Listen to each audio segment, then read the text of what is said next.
Rock, report range status. Range green. T-minus 5, 4, 3, 2, 1. Go for main engine start. 0 and liftoff.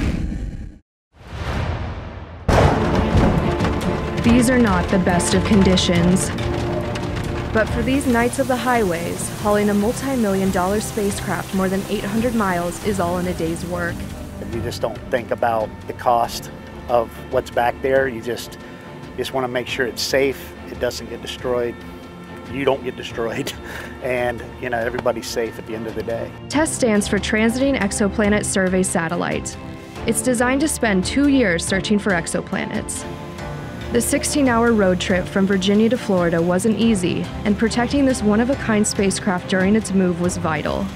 The case gets used for a number of missions. It's mounted on some shock-absorbing bumpers so that we don't see a lot of the road noise getting into the spacecraft while we transit. We don't want any humidity inside, we don't want the temperature to change, so we have an air conditioning system as well. So we're just trying to keep it environmentally stable on the trip.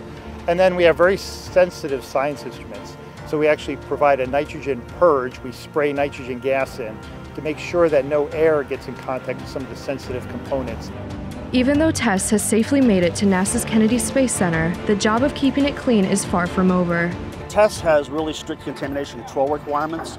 So what we've done is created a clean enclosure inside the high bay that acts like a clean room within a clean room, basically. This is a unique mission full of first-time events that are sure to be a challenge. TESS isn't like another mission. We haven't done another TESS. This is the first of its kind. The time has come for this diverse team to put years of planning into practice as they begin the countdown to T0. We've had a period of hard work that lasted for years, and when we finally get to the point of launch, it's very exciting. This is where the fun begins after we've gotten through all the early legwork and the planning, that we are actually going to now prepare a spacecraft for launch, and this will be the first launch from the East Coast on a Falcon 9 for a NASA mission. Building on the groundbreaking discoveries of the Kepler project, TESS has scientists across the world excited about its possibilities.